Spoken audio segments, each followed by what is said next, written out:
మంచి రోజు చూసి. ఓకే, నెక్స్ట్ ఇయర్ రామారావు గారి మనవడు హీరోగా పరిచయం అవుతున్నారు, ముని మనవడు కూడా హీరోగా పరిచయం అవుతున్నాడు. ఈ 2 చిత్రాలు పోటాపోటీగా వచ్చే అవకాశం ఉందా? పోటాపోటీలు ఎవరు పోటీ కాదండి. దీని గురించి లాస్ట్ ప్రెస్ మీట్ మీరు మిస్ అయ్యారు. అందువల్ల మీకు ప్రశ్నకి ఆన్సర్ ఆ లాస్ట్ ప్రెస్ మీట్లో చెప్పాను. ఎవరికి పోటీ కాదండి అసలుకి. ఫాలోయింగ్ మొత్తం నందమూరి వంశం ఫాలోయింగ్ అంతా వెయిటింగ్ ఫర్ మోక్షజ్ఞ అండి. అందులో క్లియర్. అతను ఆయన వారసుడు, రామారావు గారి వారసుడు బాలకృష్ణ గారు వారసుడు మోక్షజ్ఞ.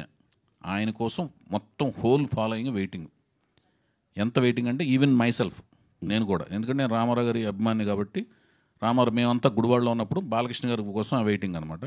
ఇప్పుడు బాలకృష్ణ గారితో రామారావు గారిని ఫాలో అయిన వాళ్ళంతా మొత్తం ఫాలోయింగ్ అంతా కూడా తన కోసం వెయిటింగ్, మోక్షజ్ఞ కోసం వెయిటింగ్. సో అది బిగ్గెస్ట్ ప్రాజెక్ట్ అది. ఓకేనండి. అట్ ది సేమ్ టైము ఇదేంటంటే కుటుంబం నుంచి ఎవరు వచ్చినా కూడా రామారావు గారి ఫాలోయింగ్ అందరూ కూడా కుటుంబం. ఇప్పుడు మీ అబ్బాయి కనపడతాడు నాకు, నేను వినాయకరావు గారు అబ్బాయి అనగానే బ్రహ్మాండంగా ఉన్నావా, బాగున్నావు, బాగా చదువుతున్నావు అంటాను. ఎక్కడ ప్యారిస్లో ఎక్కడ కనపడతాడు, ట్రాన్సిట్లో ఎక్కడ కనపడతాడు, బాగున్నావు అంటాం. అది అట్లా అందరు కుటుంబంలో ఎవరు వచ్చినా కూడా అందరూ బాగుండాలని కోరుకుంటాం. అందరూ బాగుండాలని కోరుకునే ప్రాసెస్లో ఏమవుతుందంటే ప్రతిభ అనేది అక్కడ కొలమానం అవుద్ది. కుటుంబం నుంచి వచ్చాడు, ప్రతిభ ఉంది, దాన్ని బట్టి స్థాయి, ఆదరణ బట్టి చేయరు అన్నీ ఫిక్స్ అవుతాయి. సో ఇక్కడ పోటీ ఉండదు. పోటీ ఎందుకు పెట్టుకోరంటే పోటీ అనేది ఎవరికి ఉండదు, ప్రతిభ అనేది కొలమానం అవుద్ది, పోటీ ఉండదు అక్కడ. ఒకటి ఈ సంవత్సరం అనేది ఒక ప్రత్యేకత ఉంది. 50 ఏళ్ల బాలకృష్ణ గారి కెరీర్ సంవత్సరం.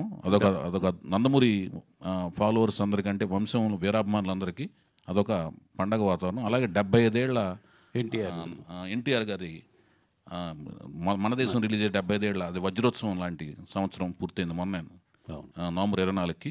ఈ 2 తర్వాత మనవడు ముని మనవడు 4వ తరం ఇద్దరు పరిచయం జరగటం, అంటే అదొక న్యూస్లు.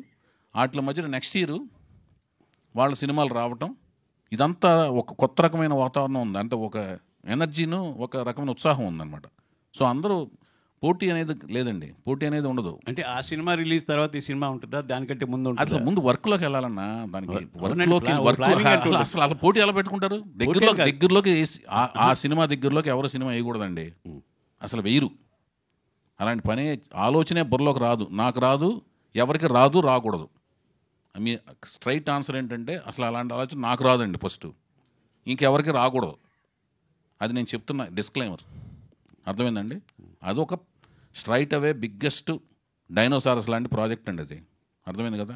అది ఓకే. ఇప్పుడు గీత గారు ప్రేక్షకురాలాగా ఉన్నారు. గీత గారు, సో న్యూ టాలెంట్ రోర్స్ అని పెట్టుకున్నారు మీ దానికి. సో నిర్మాతగా మీరు కూడా, అంటే మొట్టమొదటి సినిమా, హీరోయిన్లు ఇద్దరు కూడా పరిచయం అవుతున్నారు. సరే, న్యూ టాలెంట్ అనుకుందాం. మరి మీ న్యూ టాలెంట్ రోర్స్కి ఒక ఓల్డ్ టాలెంట్ డైరెక్టర్ ఎందుకు పెట్టుకున్నారు మీరు?